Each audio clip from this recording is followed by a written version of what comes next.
hari ini alhamdulillah kita telah berkumpul di siang hari yang terik ini, walaupun terik tetapi tetap semangat nih membara dalam jiwa. Terima kasih atas kehadiran Bapak Ibu dalam kegiatan pada siang hari ini. Kami hormati Bapak Sumantri selaku Kepala Sekolah SDN Kembang Sari 01, kemudian Bapak Ibu guru serta staf karyawan SDN Kembang Sari 01 yang telah berkenan hadir dalam kegiatan diseminasi budaya positif oleh Ibu Nur Hasanah Isnaini yang sedang mengerjakan atau melaksanakan pendidikan dalam guru penggerak ini. Salah satunya yaitu diseminasi budaya positif. Untuk membuka kegiatan pada siang hari ini, marilah kita ucapkan basmalah bersama-sama. Bismillahirrahmanirrahim. Untuk acara selanjutnya prakata oleh Bapak Kepala Sekolah untuk menyampaikan pesan-pesan dalam kegiatan pada siang ini. Monggo Bapak. Bismillahirrahmanirrahim. Assalamualaikum warahmatullahi ta'ala wabarakatuh. Yang kami hormati Bu Isna selaku calon guru penggerak angkatan 9 yang hari ini akan mendiseminasikan budaya positif di SD Kembang Sari 01, serta rekan-rekan guru dan teknik yang hadir dalam komunitas belajar di SD Kembang Sari 01 ini. Marilah pertama-tama kita senantiasa mengucapkan puji syukur kepada Allah Subhanahu wa taala bahwa kita masih tetap diberikan semangat, diberikan kesempatan, diberikan sehat sehingga dapat mengikuti acara dalam rangka mendukung program calon guru penggerak, yaitu Bu Nur Hasanah Isnaini SPD yang siang ini akan mendiseminasikan budaya positif di SD Kembang Sari 01.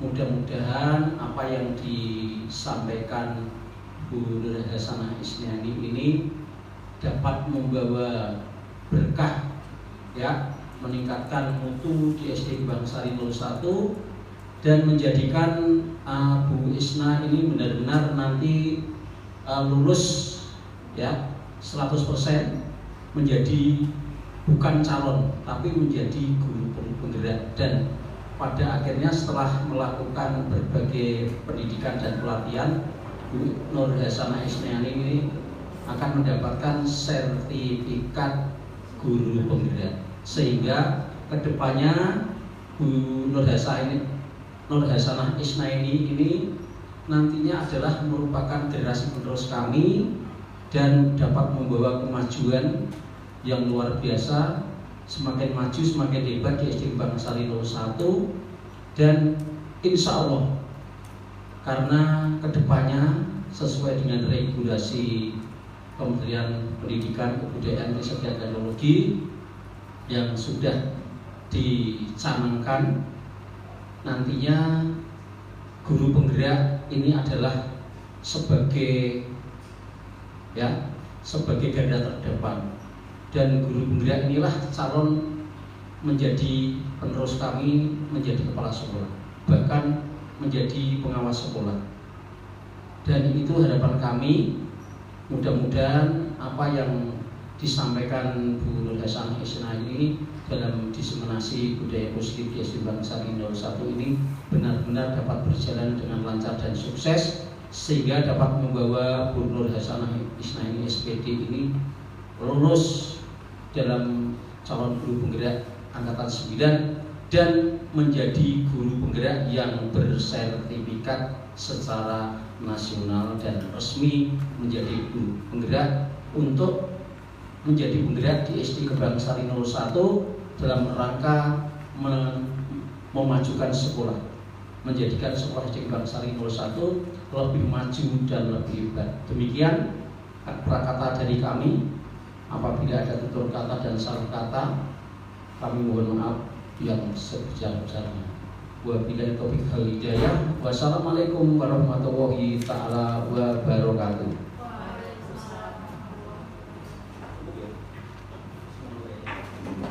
Terima kasih Bapak Sumantri atas sambutan yang telah disampaikan. Semoga apa yang kita harapkan dari hari ini bisa mendapatkan budaya yang positif juga untuk kepribadian kita. Untuk acara intinya yaitu diseminasi budaya positif oleh Bu Nur Hasanah Isnan ini, kami persilahkan pada Ibu Nur Hasanah. Assalamualaikum warahmatullahi wabarakatuh. Waalaikumsalam warahmatullahi wabarakatuh. Alhamdulillahirabbil alamin, wassalatu wassalamu ala asyrofil anbiya'i wal mursalin wa ala alihi wa ashabihi ajma'in, amma ba'du. Yang saya hormati Bapak Sumantri selaku Kepala SD Negeri Kembang Sari 01. Yang saya hormati pula Ibu Guru dan juga karyawati SD Negeri Kembang Sari 01. Pertama-tama marilah kita panjatkan puja dan puji syukur atas kehadiran Allah Subhanahu wa taala, karena berkat rahmatnya kita semua bisa berkumpul di sini dalam kegiatan diseminasi budaya positif. Salawat serta salam marilah kita haturkan kepada Nabi besar kita, Nabi Muhammad SAW. Semoga kita mendapatkan syafaatnya di yaumul akhir nanti. Amin, amin ya rabbal alamin. Sebelumnya saya ucapkan terima kasih sekali kepada Pak Sumantri dan juga Ibu Guru dan tenaga pendidikan yang sudah berkenan untuk menyisihkan waktunya di kegiatan diseminasi ini. Di ada banyak kesibukan tapi sudah bersedia untuk menyempatkan waktu. Terima kasih sekali ya Bapak Ibu. Tujuan dari diseminasi ini yang pertama, ini merupakan salah satu tugas dari guru penggerak di modul 1.4 Bapak Ibu. Jadi ada tugas untuk melakukan diseminasi dan juga penyebaran pemahaman tentang budaya positif, begitu. Jadi di sini saya mohon maaf tidak bermaksud untuk menggurui ya. Kita saling sharing, mungkin dari Bapak Ibu semuanya sudah memiliki banyak pengetahuan atau mungkin banyak wawasan tentang budaya positif. Nanti kita saling sharing, begitu. Ya Bapak Ibu ya? Ya. Ya, masih semangat boten gini nih, ya? Semangat. Coba ada ice breaking sebentar. Saya akan mengucapkan satu kalimat. Nanti di kata terakhir, nanti minta tolong Bapak Ibu bikin kalimat juga. Misalnya, saya berkata, Andi sedang pergi ke pasar, berarti kata terakhirnya pasar. Nanti bisa dilanjutkan Bu Putri. Pasar adalah salah satu tempat di mana saya bertemu dengan calon suami saya. Nah, begitu bisa. Ya Bu Putri ya, bisa dengan kalimat lain biar kita nggak sepanang banget. Apalagi ini kan di siang hari ya. Bisa ya Bu Putri ya? Oke. Budi sedang pergi ke pasar. Silahkan Bu Putri dilanjutkan. Pasar. Pasar tempat saya mau beli Brambang. Yuk Bu Ismi. Brambang merah. Enak kalau digoreng ya. Oke Pak Mantri. Goreng berarti Pak. Mas, bahan-bahan yang digoreng itu tentunya Goreng Pak. Goreng jadi kata pertamanya. goreng. Iya. Goreng itu adalah bentuk makanan yang dimasak dengan minyak goreng. Goreng lagi kali kata terakhirnya. Minyak gitu aja ya Pak ya. Minyak. Yuk Bu Resti. Minyak. Minyak aja yang mahal. Mahal. Minyak mahal. Oke mahal. Ujian kita. Biar kita nggak sepaneng. Mahal Bu. Mahal itu perlu banyak uang. Betul, uang. Itu susah dicari. Ya, Bu Vita. Bukan harus ditabung. Uang bukan segalanya loh. Keren nih. Bu Krisna, segalanya. Segalanya itu indah. Balik lagi ya. Segalanya Bu Krisna. Segalanya apa nih Bu Krisna? Segalanya butuh uang. Uang lagi. Uang bisa Uang ditabung. 50.000 warna biru. Oke, tepuk tangan untuk kita semuanya. Masih konsentrasi ya Bapak Ibu. Nah, hari ini kita akan membahas tentang budaya positif. Sebelumnya saya akan bertanya, kalau kita membahas tentang budaya positif itu, hal apa yang terbenak di Bapak Ibu semuanya? Budaya positif, gimana Pak Mantri? Ya, bersifat positif. Ya. Apapun yang kita lihat ya harus kita di dalam diri kita harus menilai seseorang itu yang positif. Positif ya, hal positif ya Bapak ya. Bu Niken atau Bu Jovita mungkin kalau kita membahas tentang budaya positif apa nih yang langsung apa gitu kepikiran apa? Budaya positif itu budaya yang baik, bisa membuat Iya. lingkungan kita nyaman. Iya, budaya yang membuat lingkungan kita nyaman dan aman ya Bu Jovita. Ada yang lain mungkin Bu Resti? Apa ya? Budaya positif apa sih yang ada di sebelah kita? Coba, mungkin ada yang bisa menyebutkan. 6S ya, Bapak Ibu ada ya. Nah, hari ini kita akan membahas tentang budaya positif. Budaya positif itu adalah perwujudan dari nilai-nilai kebajikan, Bapak Ibu. Nah, konsep inti dari budaya positif ini nanti kita akan membahas beberapa hal. Yang pertama yaitu perubahan paradigma belajar, kemudian disiplin positif, kebutuhan dasar, motivasi perilaku manusia, posisi kontrol restitusi, keyakinan kelas, dan juga segitiga restitusi. Lumayan banyak deh hari ini, semoga nanti mendapatkan keberkahan dari ilmu yang kita dapatkan di hari ini nanti. Jadi pembelajaran dengan paradigma baru, di mana pembelajaran dengan paradigma baru itu kita dituntut untuk melaksanakan pembelajaran yang berorientasi pada penguatan kompetensi dan juga pengembangan karakter, terutama karakter profil pelajar Pancasila. Nah ini Bapak Ibu ada yang masih ingat dimensi profil pelajar Pancasila kita itu ada berapa? 5 apa 6 ya?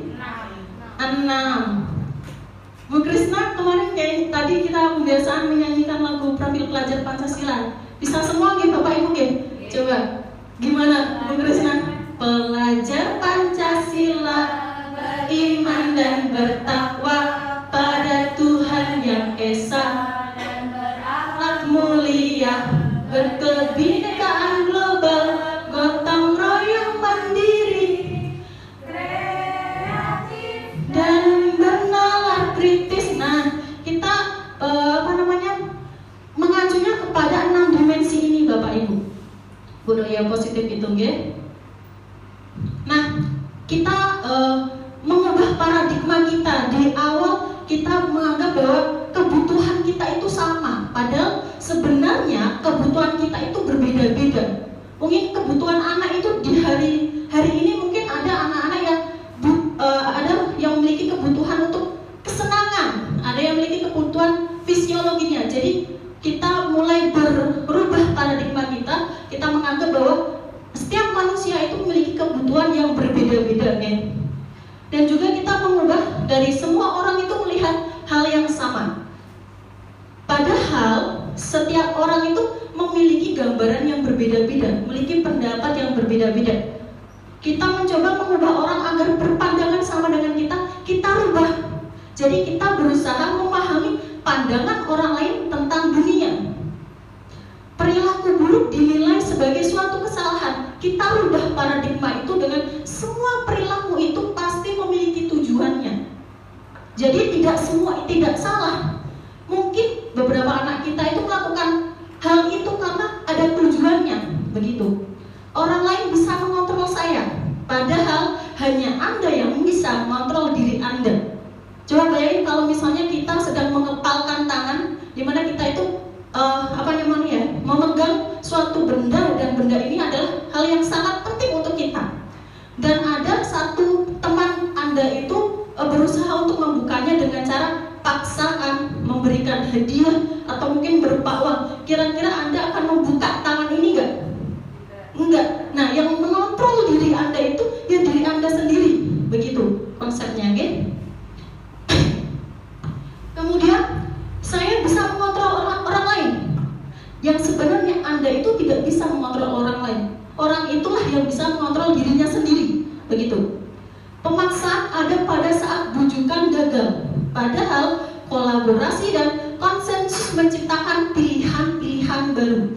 model berpikir menang atau kalah, padahal model berpikir kita itu menang dan menang. Jadi tidak ada yang kalah, tidak ada yang dirugikan, begitu. Ya, kita rubah paradigma kita nih Bapak Ibu. Kemudian disiplin positif. Disiplin positif itu berasal dari bahasa Latin, disiplina yang artinya belajar. Disiplin positif merupakan salah satu cara penerapan disiplin yang bertujuan untuk menumbuhkan kesadaran serta memberdayakan anak untuk melakukan sesuatu itu tanpa sogokan atau ada iming-iming, ancaman maupun hukuman. Jadi itu murni dari dalam diri anak.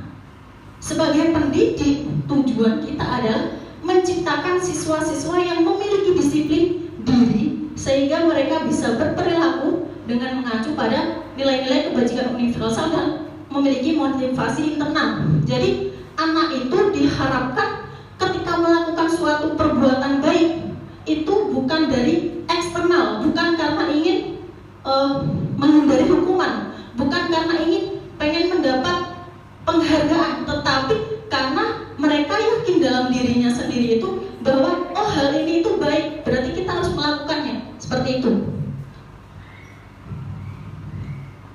Kemudian nilai-nilai kebajikan. Jadi nilai-nilai kebajikan itu banyak sekali ya Bapak Ibu.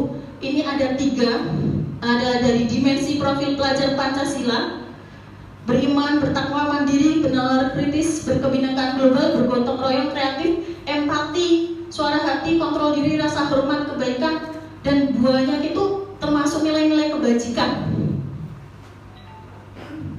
Nah, ini nilai-nilai inilah yang ingin kita tumbuhkan dari dalam diri anak. Nah, kebutuhan dasar manusia, apa sih kebutuhan dasar manusia itu? Kebutuhan dasar manusia adalah segala sesuatu yang kita lakukan itu untuk mendapatkan apa yang kita inginkan. Nah, seluruh tindakan yang kita lakukan itu memiliki tujuan tertentu, ya, agar kebutuhan dasar itu terpenuhi begitu. Nah, kebutuhan dasar manusia itu, setiap manusia itu memiliki 5 kebutuhan dasar manusia Bapak Ibu. Yang pertama, kebutuhan untuk bertahan hidup. Makan, manusia itu membutuhkan makanan, minuman, pakaian, tempat tinggal, keamanan, kesehatan. Misalnya di kelas kita, ketika kita melihat anak itu kenapa kok lemas, jangan langsung kita marahin, tapi kita tanyakan. Mungkin ada salah satu kebutuhan yang memang belum terpenuhi, mungkin belum sarapan, seperti itu. Jadi anak itu pasti melakukan suatu hal itu karena ada tujuan tertentu untuk memenuhi kebutuhannya apa gitu. Nah, kalau untuk lemes mungkin karena belum sarapan, begitu. Ada mungkin di kelas itu sukanya kok gelendotan ya sama bu guru. Nah, itu mungkin anak itu memiliki kebutuhan kasih sayang karena mungkin di rumahnya tidak mendapatkan itu. Lah, anak itu melakukan hal itu di sekolahan. Jadi setiap hal yang dilakukan anak-anak kita itu pasti ada alasannya, begitu. Kebutuhan kasih sayang dan rasa diterima, ya.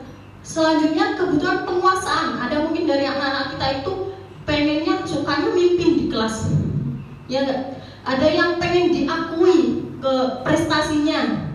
Kemudian ada yang mungkin anak-anak di kelas kita itu ketika pembelajaran itu sukanya mainan bolpen, karena itu mungkin bosen. Anak itu membutuhkan kebutuhan kebebasan. Nah, makanya kita di sini itu dituntut untuk menjadi seorang guru yang melaksanakan pembelajaran itu menyenangkan, bukan monoton. Jadi kita melihat kebutuhan anak itu apa sih? Kebutuhan anak-anak rata-rata anak SD itu kan ini ya, tidak bisa kalau kita menggunakan metode ceramah. Harus ada gamesnya, harus menyenangkan begitu. Dan juga kebutuhan kesenangan, bermain, humor. Nah, mungkin dari Bapak Ibu hari ini coba saya tanya, kira-kira kebutuhan apa nih hari ini yang belum terpenuhi? Butuh healing kah? Kesenangan ya? Sudah makan ya? Belum makan. Kebutuhan makanannya hari ini belum terpenuhi?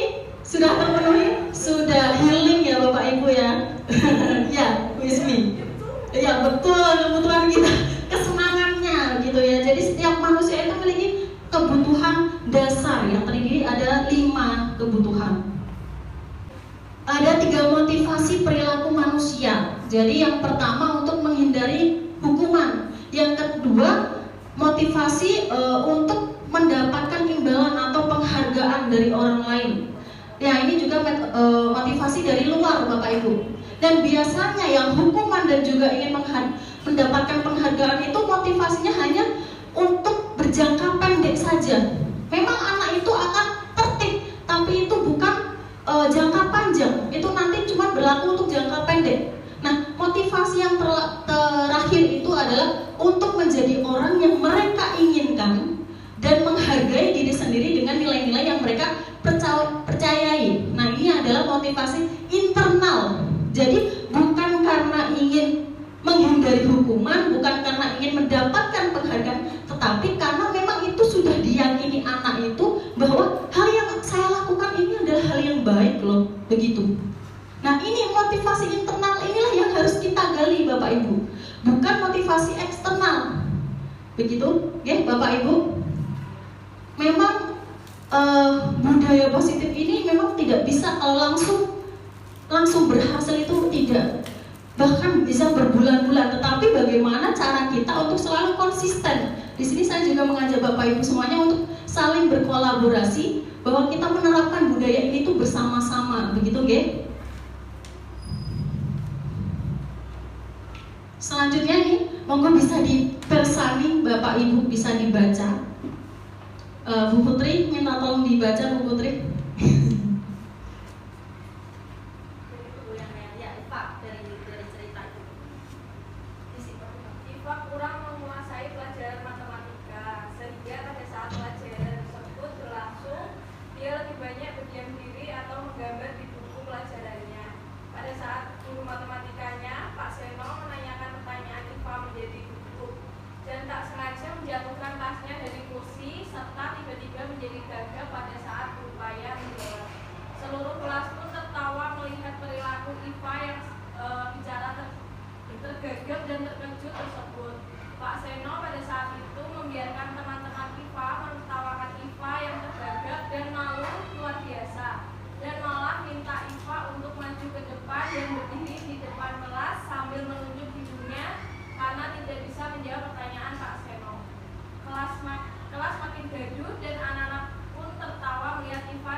Apakah Anda setuju dengan tindakan Pak Seno terhadap IPA? Tidak. Mengapa, Pak Menteri? Ya, karena justru tidak akan menjadikan anak semakin baik, semakin percaya diri. Anak semakin drop secara psikologis karena malu, karena nggak mendapatkan perlakuan yang nyaman. Harusnya ya anak itu diberi suatu motivasi agar bangkit dan tidak gagap. Iya, betul sekali, Pak. Ya, betul sekali, ya. Yang nomor 2, menurut Anda tindakan Pak Seno terhadap IFA adalah sebuah hukuman atau konsekuensi? Ada yang mau menjawab? Yang dilakukan Pak Seno itu hukuman atau konsekuensi, ya? Hukuman. Iya, mungkin ada pendapat lain, Bu Jovita atau yang lain? Hukuman secara moral. Bu Niken, silahkan. Ya, menurut saya hukuman. Kalau konsekuensi itu harusnya seimbang, setara dengan apa yang dia lakukan. Iya, masih nyambung dengan apa yang itu ya, yang dilakukan ya. Nah, kita akan membahas tentang ini, perbedaan hukuman, konsekuensi dan juga restitusi. Jadi hukuman itu sifatnya itu tidak terencana, biasanya tiba-tiba, mendadak. Misalnya ada yang terlambat, langsung disuruh ke depan, tidak ada pembicaraan terlebih dahulu. Dan murid itu tidak tahu apa yang akan terjadi ketika dia melakukan kesalahan. Dan itu bersifat satu arah, bisa berupa hukuman fisik atau psikis, bisa dengan berupa disuruh mungkin lari atau mungkin berupa perkataan ya yang menyakiti perasaan. Nah, itu namanya hukuman, Bapak Ibu. Selanjutnya yaitu konsekuensi. Jadi konsekuensi ini terencana dan juga disepakati sesuai peraturan. Murid tetap dibuat tidak nyaman. Sikap guru selalu memonitor murid. Ya, ini misalnya nih, ketika ada salah satu siswa yang tidak mengerjakan PR. Nah, konsekuensinya itu disepakati di dalam kelas itu, nanti ketika istirahat tidak boleh istirahat tetapi mengerjakan PR. Ini namanya konsekuensi Bapak Ibu, ya. Dan ini juga kelemahannya apa kalau konsekuensi ini? Anak-anak harus kita pantau terus, nggak bisa kita tinggalin, harus kita selalu memantau anak. Kalau untuk hukuman, nah ini juga ada kelemahannya Bapak Ibu. Bisa jadi ketika dihukum itu anak-anak mulai, ketika dihukum di depan itu anak mulai kehilangan rasa percaya dirinya, jadi minderan, begitu kan? Nah, yang ketiga yaitu restitusi, di mana restitusi ini adalah proses menciptakan kondisi bagi murid untuk memperbaiki kesalahannya. Proses kolaboratif yang mengajarkan murid untuk mencari solusinya sendiri. Jadi di restitusi ini kita sebagai guru itu bukan menghukum, bukan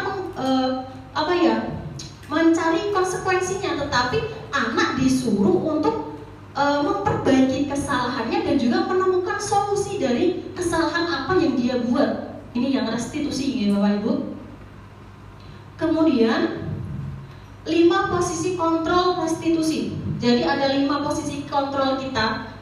Yang pertama sebagai penghukum, yang kedua sebagai pembuat merasa bersalah, yang ketiga teman, yang keempat pemantau, dan yang terakhir manajer. Kita bahas satu-satu, ya. Yang pertama yaitu penghukum. Jadi biasanya seorang guru ini berposisi sebagai penghukum ini melakukan hukuman baik secara fisik maupun verbal. Biasanya ketika ada anak yang salah itu begini kalimatnya, patuhi aturan saya, atau awas, begitu biasanya perkataan bagi seorang guru yang memiliki posisi kontrol menghukum. Nah, kamu selalu saja salah. Dan biasanya karakter orang yang sebagai kontrol penghukum itu dengan suara yang keras dan melotot. Ini kategori posisi kontrol penghukum, ya. Yang selanjutnya yaitu kategori posisi kontrol pembuat merasa bersalah. Ini berbeda dengan penghukum. Kalau penghukum menggunakan kata yang keras dan sampai melotot, kalau pembuat merasa bersalah ini lebih lembut Bapak Ibu. Kalimatnya lebih lembut. Nah, pembuat merasa bersalah akan menggunakan keheningan yang membuat orang lain itu merasa tidak nyaman, bersalah atau rendah diri. Biasanya kalimatnya gini, ibu sangat kecewa sekali dengan kamu. Beberapa kali Bapak harus memberitahu kamu ya, jadi lebih lembut. Nah, untuk yang menghukum itu bisa ada beberapa akibatnya. Yang pertama, ketika anak diberikan instruksi dari seorang guru yang memiliki kontrol penghukum, anak itu akan mulai ada rasa untuk balas dendam. Apalagi ini ada curhatan dari teman-teman saya CGP, itu ada yang SMA. Biasanya bagi Bapak Ibu guru yang menggunakan kontrol penghukum ini, anak-anak itu malah akan balas dendam. Mungkin pakai silat itu menggoreskan di mobil Bapak Ibu gurunya. Nah, cenderung seperti itu nanti jadinya kalau kita menggunakan kontrol penghukum. Nah, untuk yang membuat merasa bersalah ini juga bisa jadi membuat hal fatal Bapak Ibu. Karena kalau kita menjadi posisi membuat merasa bersalah, kalau misalnya anak ini nggak kuat mentalnya, ada kan banyak yang kasus itu sampai bunuh diri. Oh, aku bisa mengecewakan guru ya. Oh, kok aku seperti ini toh, begitu. Ya, kalau kita sebagai posisi kontrol membuat merasa bersalah. Selanjutnya yang ketiga yaitu sebagai teman. Di sini seorang guru itu tidak menyakiti murid, namun tetap berupaya mengontrol murid melalui persuasi. Jadi seperti teman. Gini biasanya kalimatnya, ayo bantulah demi Bapak ya, gitu. Jadi seperti teman.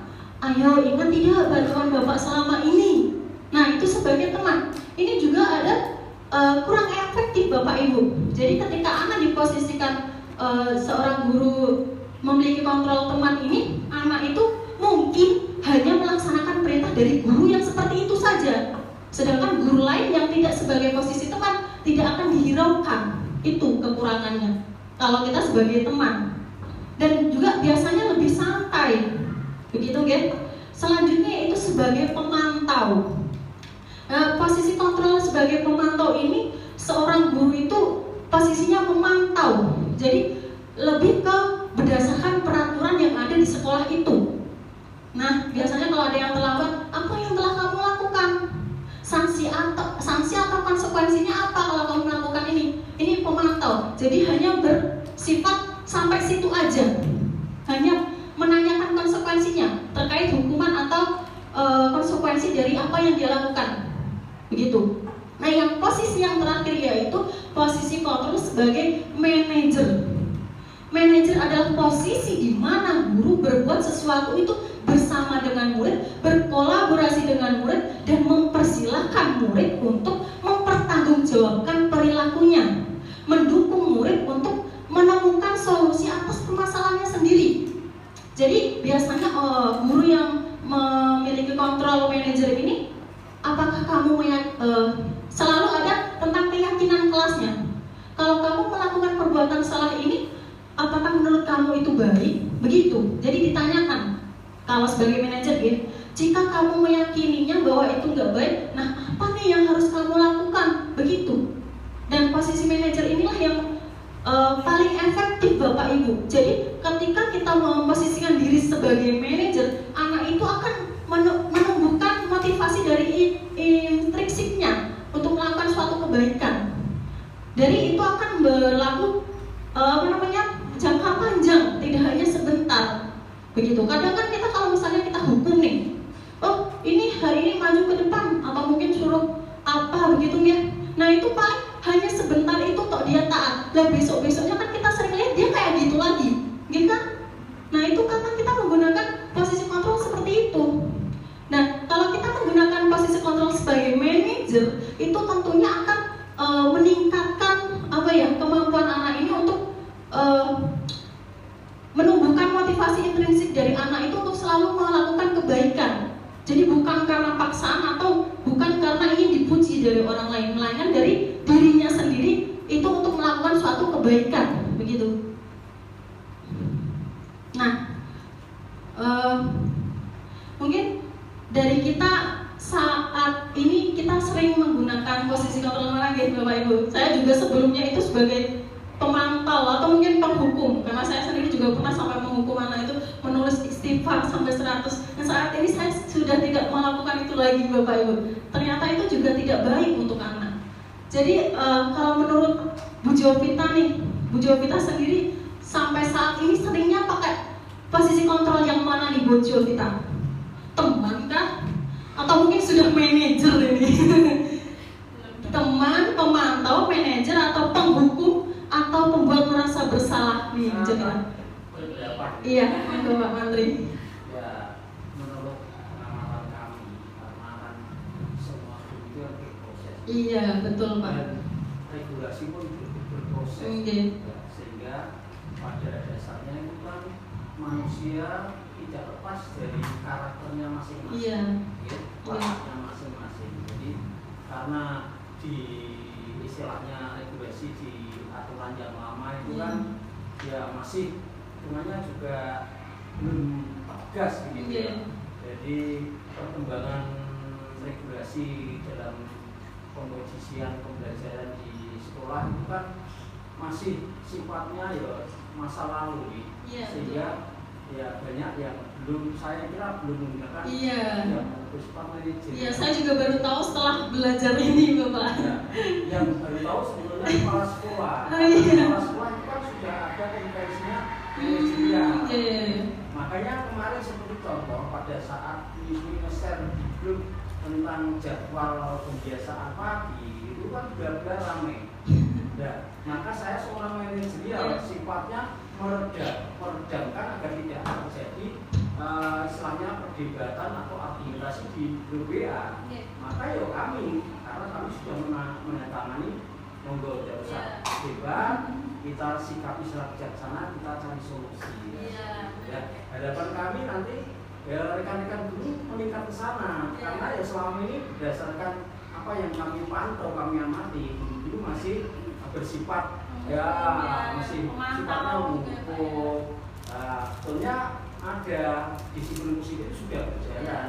Ya walaupun sepenuhnya mungkin guru belum memahami sepenuhnya, karena itu perlu suatu ilmu, perlu adanya pelatihan, fintech dan sebagainya kan. Karena kan baru yang setahu saya itu kan saat itu yang terlambat hormat bendera, ini juga sikapnya positif. Karena ditingkatkan jiwa nasionalisme, mungkin prinsip religiusnya, ya tata krama yang punya itu sudah. Cuma kalau yang di dalam satu pautnya dengan pembelajaran di kelas kayaknya masih belum komunikasi ya. Ayo kita akui semua karena ini bukan semata-mata salah guru, karena harus berproses. Guru masih berproses. Penerapannya juga tidak bisa 1 hari 2 hari ya Bapak, ya harus konsisten. Makanya ini saya mengajak Bapak Ibu guru semua, ayo kita berubah untuk menjadi orang yang lebih baik lagi. Mungkin dari sebelumnya kita sering sebagai posisi kontrol penghukum atau pemantau, kita juga merubah sedikit demi sedikit ya Bapak Ibu ya. Dan ini untuk kebaikan, bukan hanya untuk kebaikan kita, dan ini juga untuk kebaikan dari anak-anak kita begitu. Ya. Nah ini Bapak Ibu, coba ini posisi kontrol apakah misalnya ada kalimat sekarang lepas sepatu putihmu dan lari keliling lapangan. Menurut Bapak Ibu ini posisi kontrol sebagai apa? Penghukum, ya betul sekali. Nah untuk yang ini Adi, ayolah, bagaimana sih kamu kemarin kamu sudah janji loh ke Bapak, kenapa terlambat lagi? Sambil tertawa ringan, ya sudah tidak apa-apa, duduk dulu sana. Nah ini sebagai apa nih Bapak Ibu? Teman, betul, karena bahasanya lebih santai ya. Selanjutnya nih, gimana coba kalau orang tua kamu tahu kamu berbuat begini? Iya, membuat merasa bersalah. Yang terakhir, apa rencana kamu untuk memperbaiki hal ini? Manajer, tepuk tangan untuk kita semuanya. Sudah mulai paham ya Bapak Ibu 5 posisi kontrol kita. Nah selanjutnya yaitu keyakinan kelas. Nah kenapa sih keyakinan kelas kok tidak peraturan kelas? Mungkin ada yang bisa menjawab. Bu Niken. Keyakinan kelas dibuat bersama dengan anak. Ya. Dan semuanya, jadi kesannya enggak hanya guru yang membuat peraturan, tapi ya, biar anak itu juga sadar kan ini kita membuat bersama, jadi ya, ditaati bersama. Iya betul sekali ya. Kalau iya tepuk tangan untuk Bu Niken. Ya, kalau ibaratkan seperti ini. Kenapa sih ketika kita berkendara harus memakai helm? Kenapa? Biar aman, biar selamat. Lah, inilah keyakinan. Kalau saya pakai helm itu saya biar aman. Kita yakin kalau kita pakai helm itu biar kita aman, bukan karena kita pakai helm itu takut sama Pak Polisi. Begitu ya Bapak, untuk memunculkan keyakinan dari kita. Tapi awalnya begitu. Iya, awalnya begitu.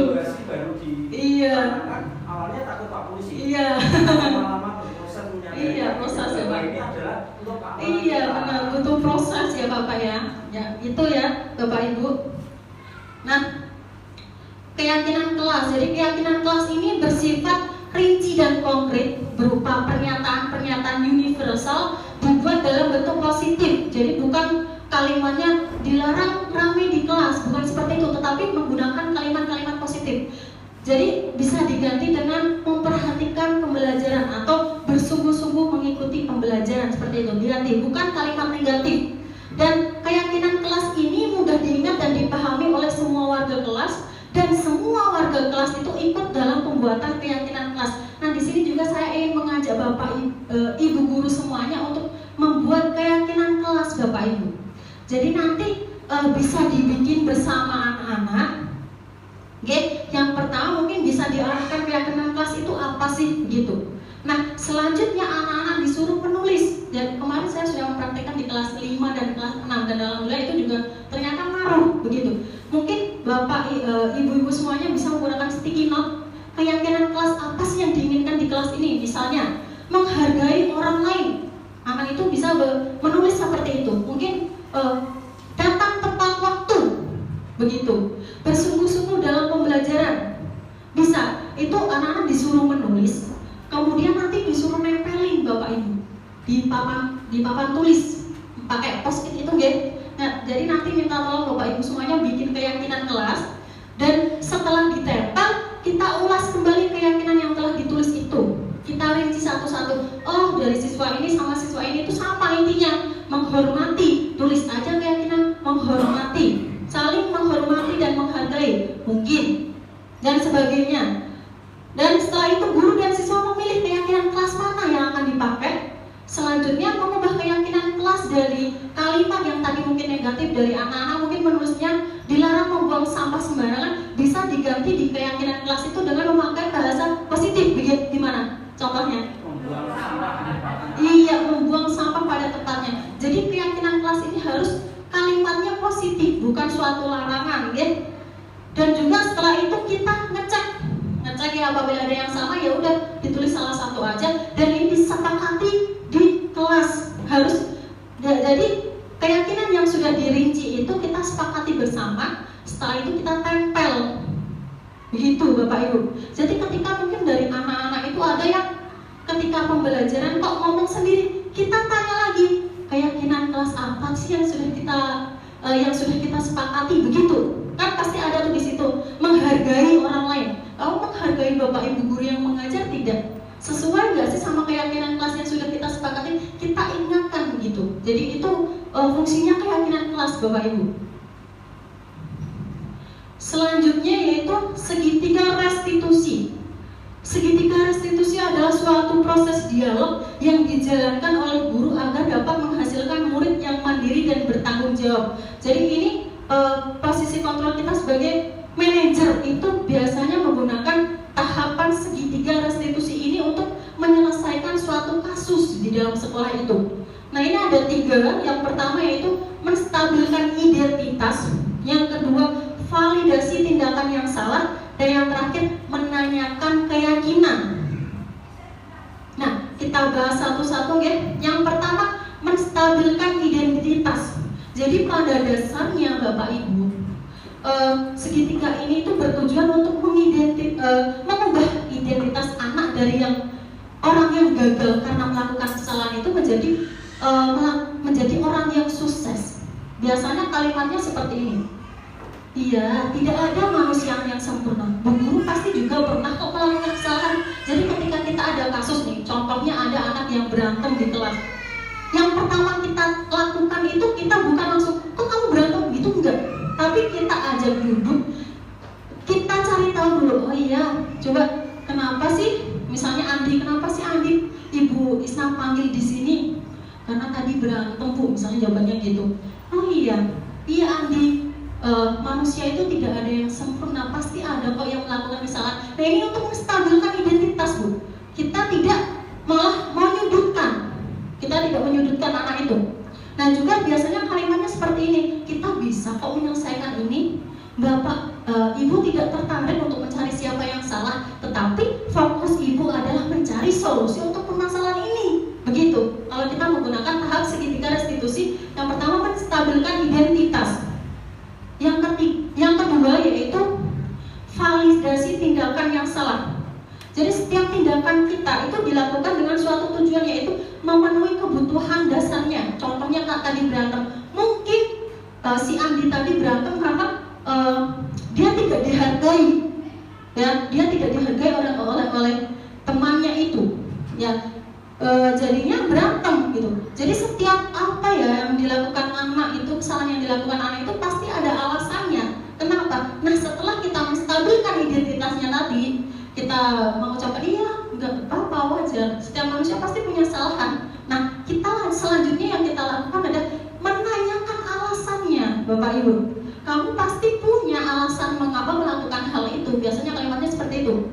Kamu patut bangga pada dirimu sendiri karena kamu telah melindungi sesuatu yang penting buatmu, mungkin difitnah atau apa kan, harga dirinya kan itu dia rusak ya, difitnah atau mungkin difitnah mencuri kan itu ya, jadi wajar gitu kita memvalidasi tindakan yang salah. Bahkan ada yang kalimatnya seperti ini, untung kamu hanya kembali mengejek, tidak sampai memukulnya, begitu. Ada kalimat yang seperti itu juga untuk validasi tindakan yang salah. Selanjutnya setelah kita memvalidasi tindakan yang salah, yang kita lakukan adalah menanyakan keyakinan.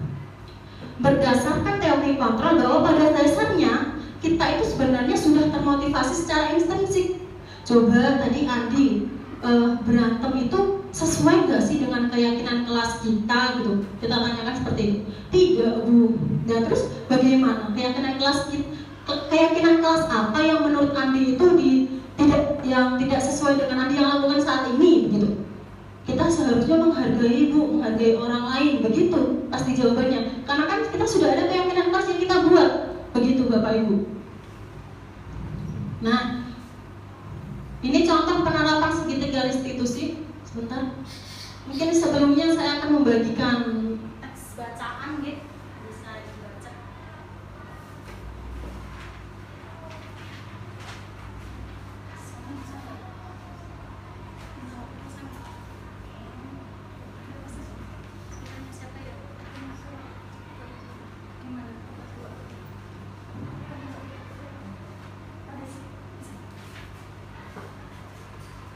Bisa dibaca Bapak.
Ya pasti teman-teman.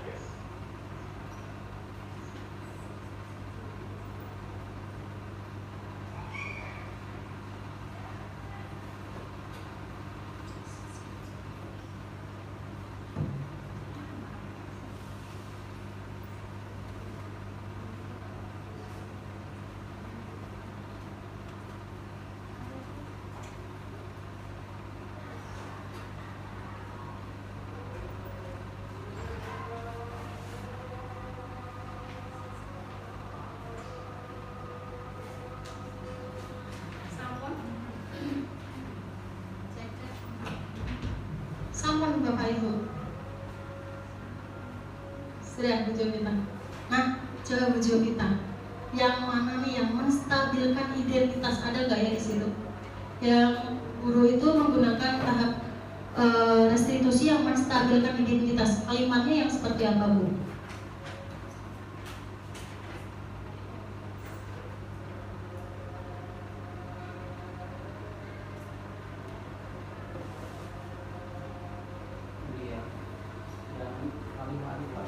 Kalian berdua ingat dengan baik keyakinan keras kita. Kita kembali pada ketika kalian main lempar-lemparan makanan dari pemakanan dan mengenai zina. Apakah ketika kalian melakukan itu kalian menghormati orang lain dan lingkungan?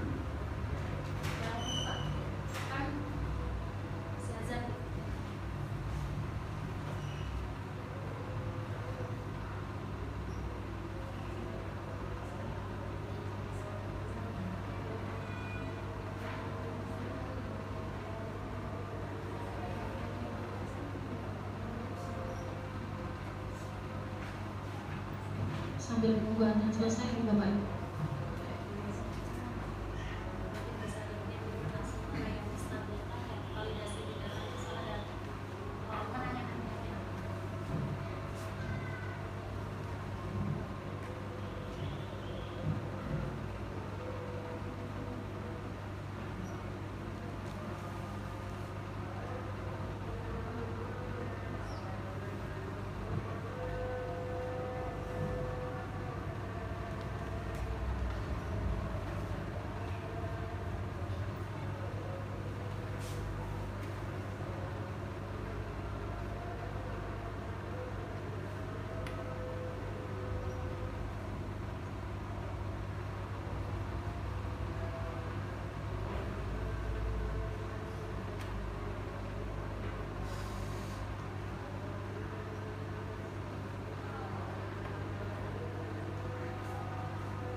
nggih.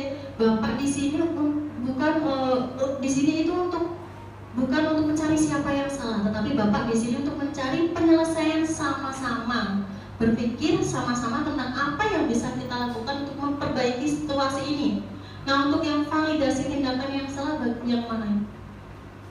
Yang kedua, ya, yang validasi tindakan yang salah. Yang ini ya. Oh iya, itu juga termasuk ya. Tapi sebelumnya ada kalimat seperti ini, Ibu. Kalian pasti melakukan itu ada alasannya, gitu kan? Pasti seru ya main lempar-lemparan makanan begitu. Coba, ketika anak-anak itu melakukan main lempar-lemparan itu ada kebutuhan apa yang dia inginkan? Kesenangan, betul. Ya seperti tadi, anak-anak itu melakukan sesuatu itu pasti untuk memenuhi salah satu kebutuhannya, begitu kan? Untuk memenuhi kebutuhan kesenangan. Nah, untuk yang menanyakan keyakinan, yang kalimat mana nih, Bapak Ibu? Iya. Sekarang mari kita bicara tentang keyakinan kelas dan keyakinan sekolah kita. Apa yang kita percaya, yang mana yang kalian belum tunjukkan, gitu. Nah, ini untuk salah satu contoh penerapan segitiga restitusi. Mungkin bisa disimak ya.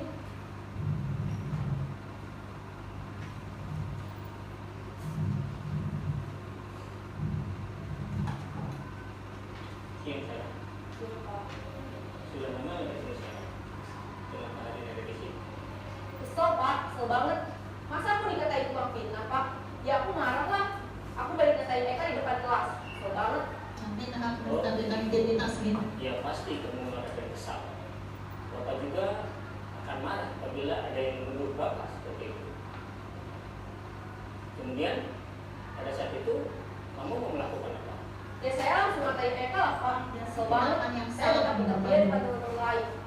Oh begitu. Pasti kamu melakukan seperti itu karena suatu alasan tertentu. Suatu alasan. Iya lah, saya diam saja Pak. Ya saya bela diri lah. Masa saya dituduh tukang fitnah?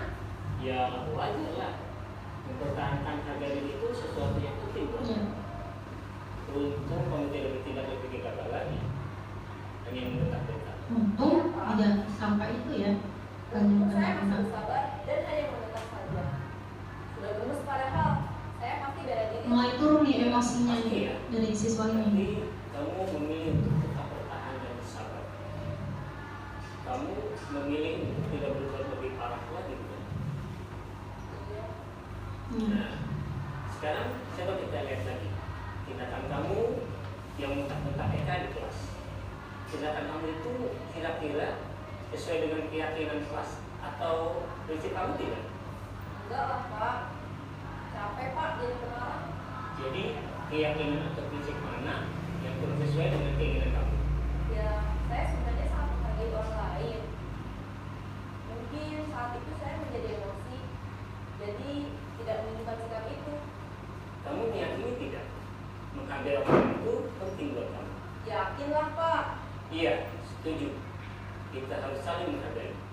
Namun ada juga keyakinan yang kita sepakati yang perlu kita jalankan apabila kita sedang marah, kan? Ya saya bisa lebih proaktif. Mulai dengan diri sendiri. Saya bisa jadi lebih sabar, mengambil waktu untuk berpikir mau apa selanjutnya. Kira-kira kamu bersedia memperbaiki masalah ini tidak? Sedia Pak. Kalau kamu memperbaiki masalah ini, kamu akan menjadi orang seperti apa? Saya akan menjadi orang yang bertanggung jawab kali ya Pak.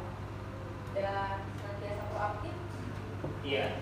Menurut kamu, bagaimana rasanya menjadi orang seperti itu? Ya nyaman lah. Bangga bisa bersabar dan tahan diri. Baiklah kalau begitu. Yuk kita pikirkan bagaimana memperbaiki masalah ini.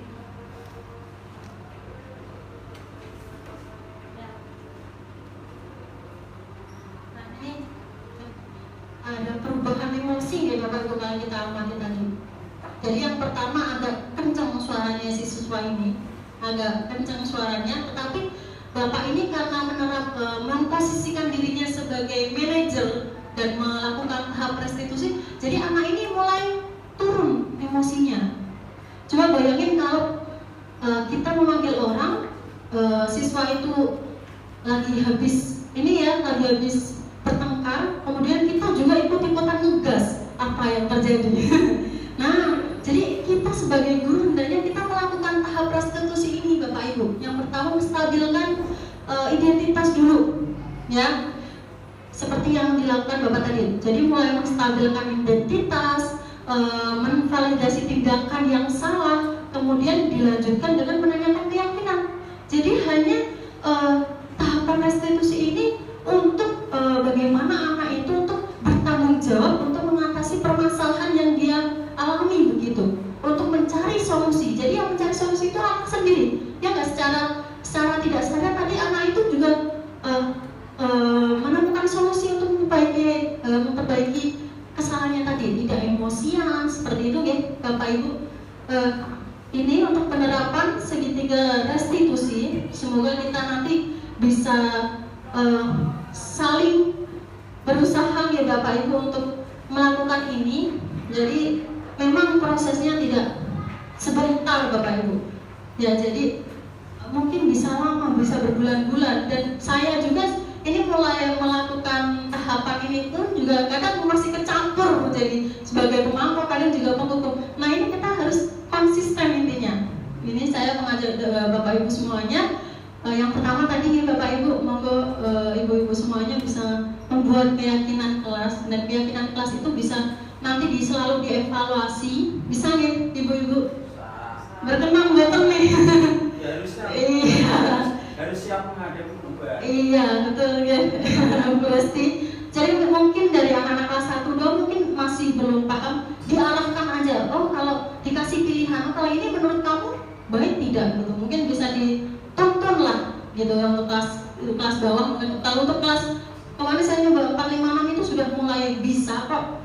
Jadi anak-anak tuh nggak boleh memotong pembicaraan orang lain gitu. Jadi anak-anak itu udah punya sebenarnya, cuman nanti di tahap pembuat keyakinan kelas itu kita rubah bersama-sama, dan itu disepakati oleh semua warga kelas itu. Begitu Bapak Ibu. Untuk kesimpulannya, sebagai manajer ya, guru itu harus melibatkan muridnya dalam menganalisis kebutuhan dan berkolaborasi dalam memperbaiki kesalahan yang ada. Dengan begitu, murid dapat menjadi pribadi yang mandiri, merdeka dan bertanggung jawab atas segala perilaku dan sikapnya tersebut. Dan ini insya Allah nanti perbuatan ini tidak akan selalu dilakukan dalam jangka waktu yang panjang begitu Bapak Ibu.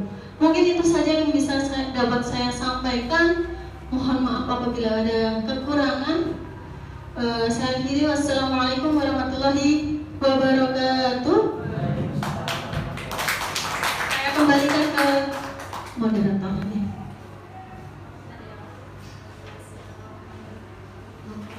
Terima kasih dari paparannya mengenai budaya positif ini, sangat mengena sekali ya apa yang sedang kita hadapi saat ini, di mana anak-anak gejolaknya itu luar biasa.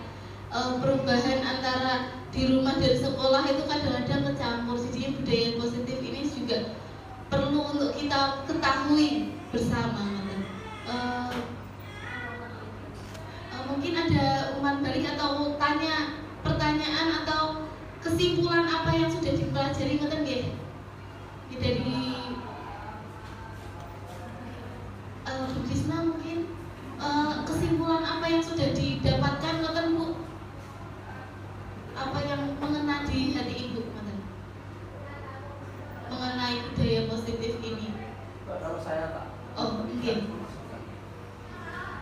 Assalamualaikum warahmatullahi wabarakatuh. Terima kasih Wisna telah memaparkan tentang diseminasi budaya positif ya.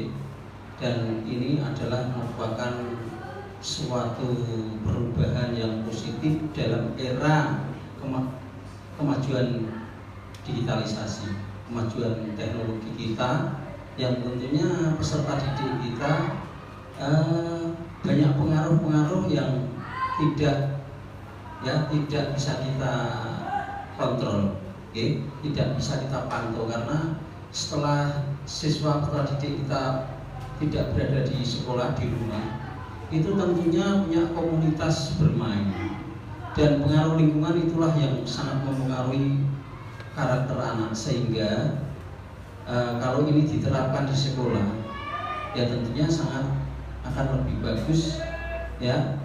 Sekarang karena pengaruh yang betul-betul terkadang ya frontal, maka perlu pengendalian diri. Ya, siapa yang harus ikut terlibat, yaitu tentunya Bapak Ibu guru di sekolah, ya, agar anak itu juga nanti akhirnya dapat mengerem bahwa positif itu nantinya setelah dimulai dari sekolah, budaya positif dia lakukan di rumah atau di tempat bermain mereka, sehingga tidak berdampak hal-hal yang di luar kemampuan anak dan dapat mengajukan hal-hal yang merugikan anak gitu, ya. Dan mudah-mudahan harapan kami, karena itu adalah suatu perubahan untuk kemajuan, monggo Ibu Bapak Guru setelah disampaikan oleh Bu Isna juga berusaha untuk menyepakati suatu keyakinan di kelasnya masing-masing, ya. Karena eranya sulit kalau kita hukum terus anak-anak. Contoh ya, anak sehabis begitu keluar dari kelas saat istirahat, saya tuh inginnya nggak lari-lari, terus lari-larinya tanpa terkontrol, akhirnya malah kejar-kejaran, takut saya jatuh. Kalau jatuh luka kan merepotkan Bapak Ibu juga kan. Nah, makanya itu pun nantinya bisa dibuat suatu keyakinan di kelasnya masing-masing, sehingga anak itu menyadari. Kalau menyadari kan dia tahu menyadari gitu. Tapi kalau cuma diingatkan terus ya dia lali gitu. Dan harapan kami sekali lagi, monggo kelas 1 sampai kelas 6 untuk mencoba untuk melakukan suatu keyakinan di kelas masing-masing yang disepakati oleh siswa pula, bahkan siswa diberi suatu kesempatan untuk membuat ya itu tadi ya kesepakatan itu ya, sehingga nanti bisa lebih ngerem hal-hal yang dapat merugikan, termasuk menghindari bullying, tidak kekerasan, bicara tidak sopan, sering mengejek atau memanggil-manggil, mengelek-elek orang tuanya yang di rumah dan sebagainya. Itu pendapatan kami. Ya, terima kasih sekali Bu Isna sebagai calon guru penggerak angkatan 9, betul-betul luar biasa, dan mudah-mudahan merupakan ini agen perubahan, agen penggerak di Ejek Bangsari ke depannya. Tepuk tangan buat Bu Isna. Ya, assalamualaikum warahmatullahi wabarakatuh. Oke, terima kasih Bapak atas tempat balik yang telah diberikan. Oke, karena sudah waktunya sudah jam menunjukkan sudah asar, oke, marilah kita akhiri kegiatan pada siang hari ini. Atas nama kegiatan hari ini, saya mohon maaf apabila ada kesalahan dan kekurangan dalam penyambutan. Marilah kita akhiri dengan hamdalah bersama-sama. Alhamdulillah.